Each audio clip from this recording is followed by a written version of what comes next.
welcome to South Asia Today, a show that provides you glimpses of South Asia.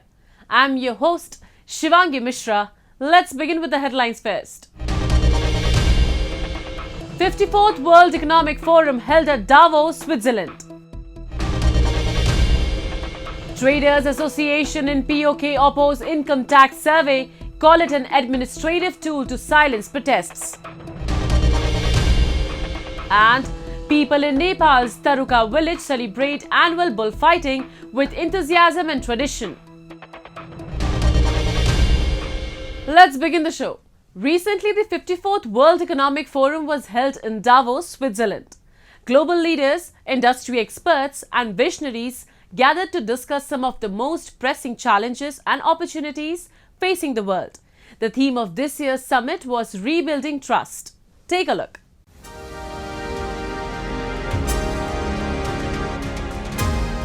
Global investors, business leaders, and government representatives from across the world descended in Davos, Switzerland to attend the 54th World Economic Forum held this week.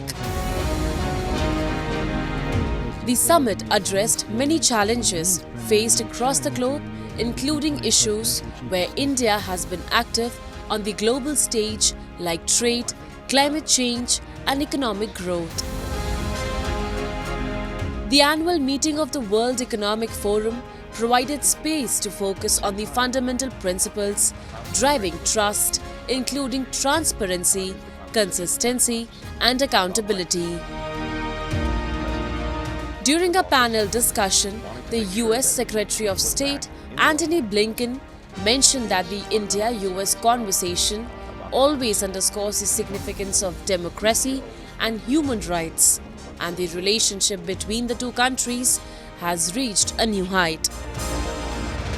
He also praised Indian Prime Minister Narendra Modi's leadership.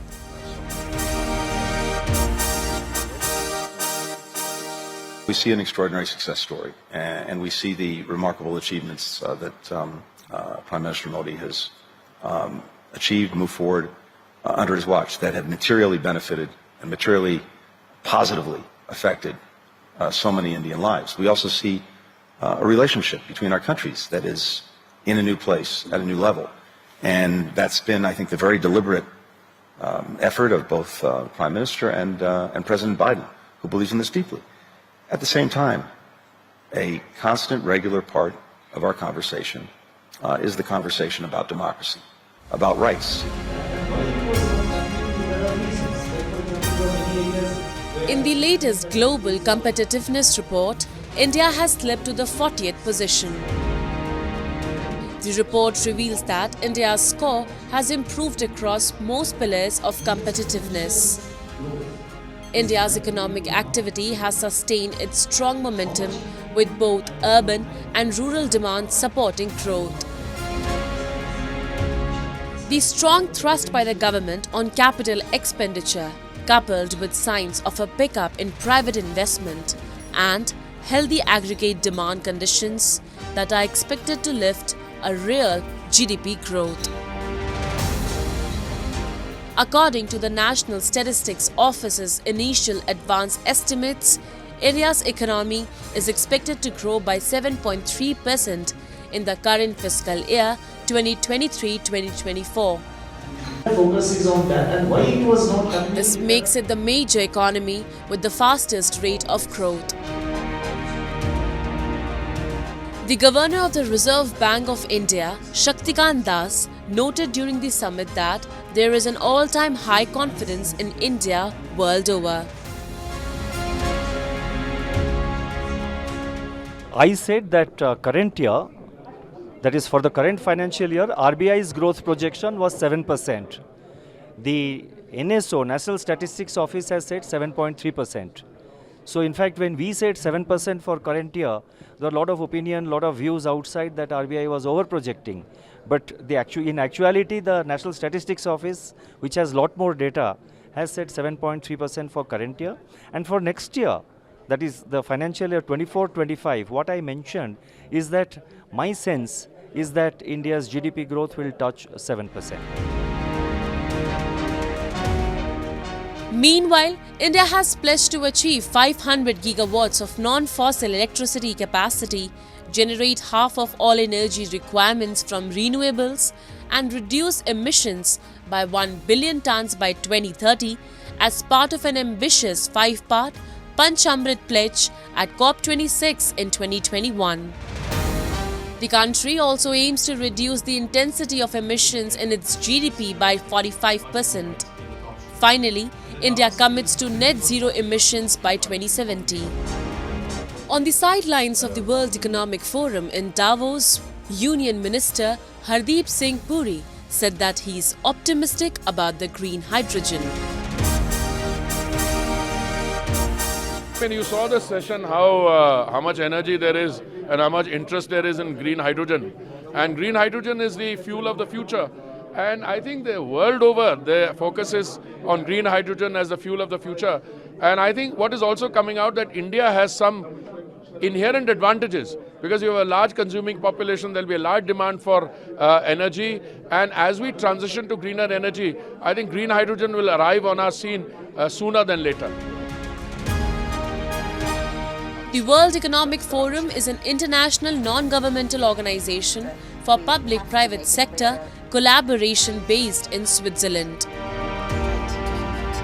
The 54th annual meeting welcomed over 100 governments, all major international organizations, 1,000 forum partners, as well as civil society leaders, experts, youth representatives, and social entrepreneurs.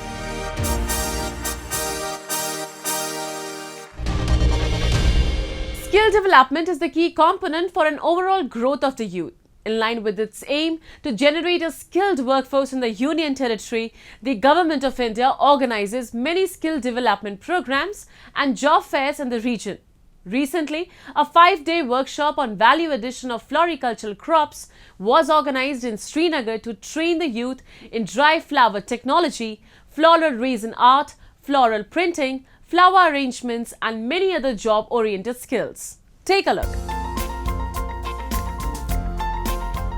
A 5-day workshop on value addition of floriculture crops was conducted at Council of Scientific and Industrial Research Institute in Srinagar.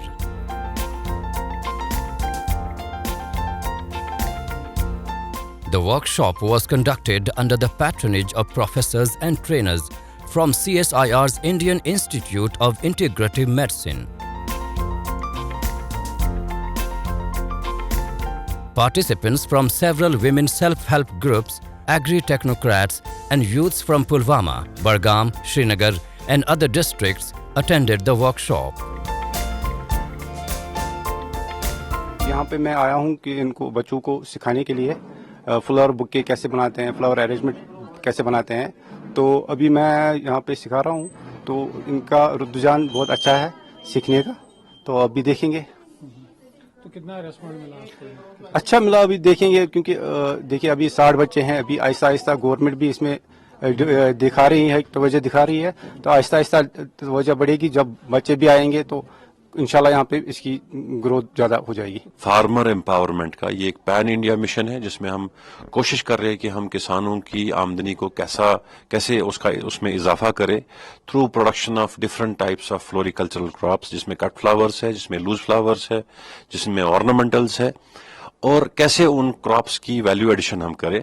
और चूंकि पूरे मुल्क भर में बहुत ज्यादा जो है हमारी रिक्वायरमेंट और डिमांड रहती है फ्रेश फ्लावर्स की, और उसके साथ साथ जो उसके वैल्यू एडेड प्रोडक्ट्स है, तो उसी सिलसिले में हमने जो यहाँ पे CSIR triple IM branch Srinagar में जो ये 5 डेज का वर्कशॉप का इनाकाद किया, इसका मकसद भी यही है कि हम कैसे फ्रेश फ्लावर्स को वैल्यू एड करें in the form of different products.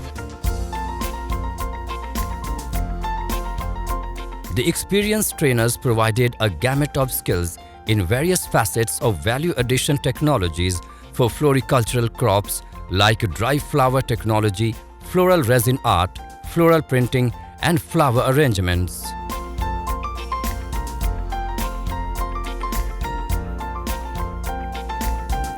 With the government's push to the floriculture sector in the Union Territory, more businesses and job opportunities are expected to emerge in the valley.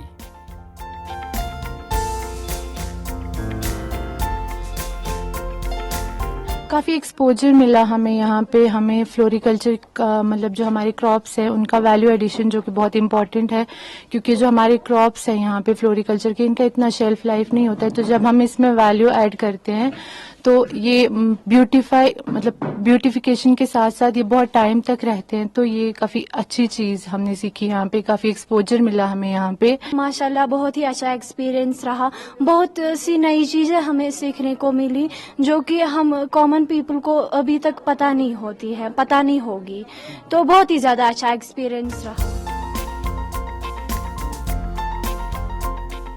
The government organizes many such skill development programs and job fairs across the Union Territory of Jammu and Kashmir.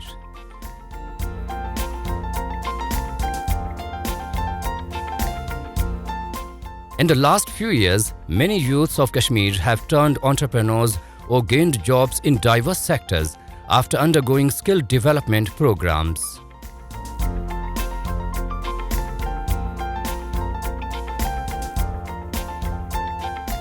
The government organizations too are putting concerted efforts in equipping the youth with the latest skills in various fields to make the youth of Kashmir self-reliant and job-ready.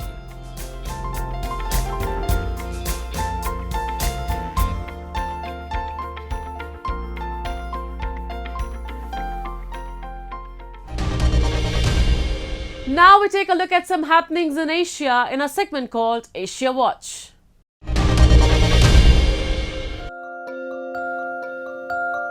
Brunei celebrated the wedding of Prince Abdul Mateen, son of world's longest reigning monarch Sultan Hassan Al Bolkiah, in a lavish 10-day-long royal wedding ceremony in the oil-rich Sultanate.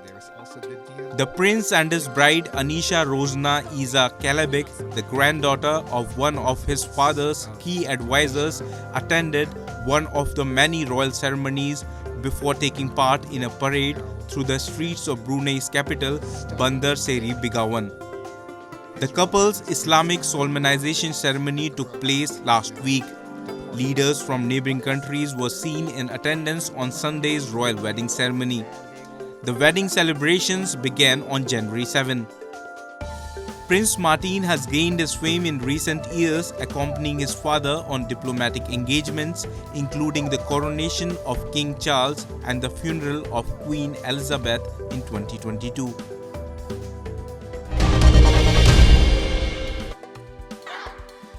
North Korea this week celebrated the state's first Sports Day of 2024 with various sporting events in snowy weather. Young students were seen demonstrating taekwondo and playing various sports games. KCNA footage also showed workers from Pyongyang Dental Hygiene Products Factory playing volleyball. North Korea has marked every second Sunday of every month as National Sports Day since 1992, according to South Korea's Unification Ministry.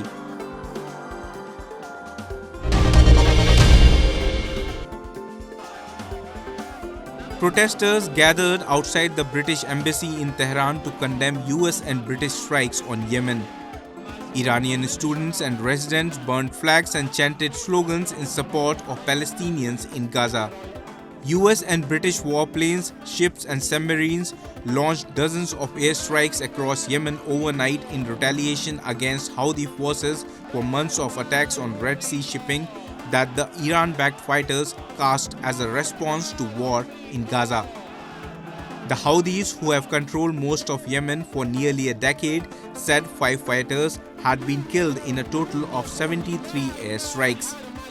They vowed to retaliate and continue their attacks on shipping, which they say are intended to support Palestinians against Israel. Iran-backed groups have increased attacks on US targets in several countries since Hamas militants attacked Israel on October 7, killing 1,200 people and precipitating the war in Gaza, which has so far killed more than 23,000.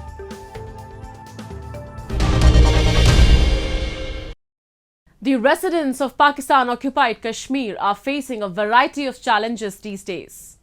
They are grappling with high inflation, food insecurity, hours of load shedding, and administration's regular exercise of imposing unjustified taxes. Protests are happening all across the region against the administration. Pakistan's stooge administration, in response, is employing every tool to silence these widespread protests. Recently, the president of Traders Association in Muzaffarabad revealed that the administration has launched an income tax survey to discourage traders from participating in protests. We have a report. The residents of the illegally occupied territory of POK are under pressure and facing numerous challenges such as high inflation, food insecurity, load shedding, and imposition of unjustified taxes by the administration. Although the general public, along with traders and other activists, are launching regular protests in the region, the administration comes up with a new tool to subvert and silence the protesting voices. In a recent turn of events, when widespread protests led by traders and other stakeholders are blazing across the region, the administration has initiated an income tax survey on traders to muscle them away from protests. मैं वज़ीर-ए-आज़म साहब को मुखातब करते हुए कहूँगा कि ये जो मामला आपने सर्वे का स्टार्ट किया, ये 76 सालों में इससे पहले नहीं हुआ। आपको आज ही ये बात याद आ कि जिस वक्त तहरीक में ख़ास तौर पे मैं ट्रेडर्स की बात करूँगा कि ताजरान का एक बहुत बड़ा किरदार है उसके अंदर। तो जब आपने देखा कि ताजरान इकट्ठे हैं, पूरे आज़ाद कश्मीर के ताजरान ने बिजली बिलों का बाइकाट किया हुआ और ये जोग दर जोग बाहर निकलते अपने हकूक़ की खातर, तो आपने अचानक ये सर्वे स्टार्ट कर दिया। आप ये तासर दे रहे हैं, ताजरों को डरा धमकाया जा रहा है कि जनाब अगर देखें आप ये तहरीक के अंदर रहेंगे तो आप पे टैक्स लगेगा। हमने टैक्स देने से इनकार नहीं किया, हमने आपके तरीक़ाकार से इनकार किया। The mountainous region of Pak-occupied Kashmir faces intense cold during the winter. In the chilly weather, people deal with limited sources and numerous challenges in their day-to-day work lives. POK is facing an unprecedented power crisis in present times. Despite 18-20 hours of load shedding, the local residents are burdened with heavy electricity bills. Load shedding का मामला है तो इन दिनों तो बेतहाशा जो है वो लोड शेडिंग स्टार्ट होगी। जब मालूमात ली गई, क्योंकि इससे पहले 6 घंटे की शेड्यूल लोड शेडिंग पूरे आज़ाद कश्मीर में हो रही थी, अब जब पता किया तो ये फोर्स लोड शेडिंग स्टार्ट हो गई है। तो हमारा ये कहना है कि ये भी हमारे ऊपर आप एक टेक्निकली एक दबाव डाल रहे हैं कि पाकिस्तान के अंदर तो किसी जगह लोड शेडिंग नहीं है। क्या आपको ये सारी मुजफ्फराबाद, बिलखुसूस में मुजफ्फराबाद की बात करूँगा, कश्मीर की बात करूँगा, क्योंकि इसको भी मैं जोड़ूँगा अपनी तहरीक के साथ कि हमारी तहरीक पूरे कश्मीर में ज़ोरों शोर से जारी है। The Traders Association and other activists have called for a boycott of electricity bill payments until their grievances are addressed. Earlier in the month of September, civil society activists were seen throwing thousands of electricity bills into Jhelum River, registering their resentment against the administration. The protests have been raging across the illegally occupied territory for over 5 months, but neither the POK administration nor their masters in Islamabad have resolved any of the issues. Moving on to Nepal's Taruka village, where locals came together to celebrate their cultural heritage through the age-old tradition of annual bullfighting or Guru Judai. This annual festival brings a sense of community spirit and showcases the rich tapestry of Nepalese traditions. During the festival, spectators gathered to witness the skilled handlers and the powerful bulls engage in a display of strength and agility.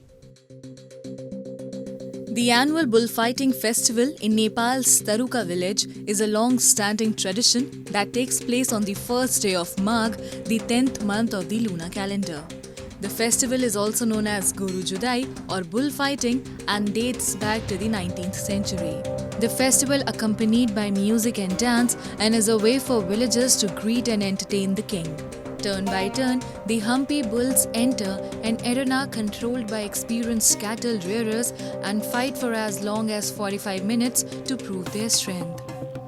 Surrounded by hundreds of revelers who shout and cheer in support, some of the bulls run off from the arena, while those standing till the end of the allocated time of 45 minutes are declared winners upon proving their strength. Nepal's Taruka in Nuwakot district, about 90 kilometers from the capital Kathmandu, has been organizing the annual bullfighting or Goru Judai festival with fanfare. This festival, first introduced by the then Prince of Bajhang, J. Prithvi Bahadur Singh, for entertainment purposes during his visit to his maternal uncle's house. Since then, the locals of Taruka village have continued the tradition over the years. गोरुलाई त खान्दिनी भने अब नरिवल खान्दिन्छ चामल मास हैन गोरुलाई खान्दिन त त्यही हो है अनि घाँस खानेलाई घाँस खान्दिनु पर्यो कि त्यसले मात्रै अगाउँदैन अर्थ त के खान्दिन र जुदाउनी भइसकेपछि 4-5 महिना अगाडिबाट त्यसलाई अलि दाना पानी चाहिँ भनौं न चामल है मासहरू है त्यस्तो अब पोटी कुराहरु चाहिँ त्यतिखेरदेखि सुरु गर्छ 4-5 महिना अगाडिदेखि. During the festival, a total of 17 bulls competed to secure the top position in the competition, thus proving their strength as well as the cash prize. Bull owners feed their bull with various cereals, rice flour, oils and vitamins to increase stamina and tame their pet, making it eligible for fighting. पिठो दिन्छौं अन्न चामल दिन्छौं अनि अन्डा दिन्छौं पेल अनि घाँस भुसा. A large number of people from Nuwakot itself as well as adjoining districts and other parts of Nepal throng the mountainous field of Nuwakot on this day to see this annual event. Since the 19th century, this annual event has not only preserved traditional culture in the Himalayan nation with its vivid cultural diversity, but it has also contributed to the tourism development of the area.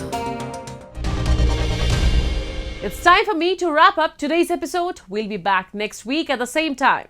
This is Shivangi Mishra signing off on behalf of the entire production team of South Asia Today. Goodbye and take care.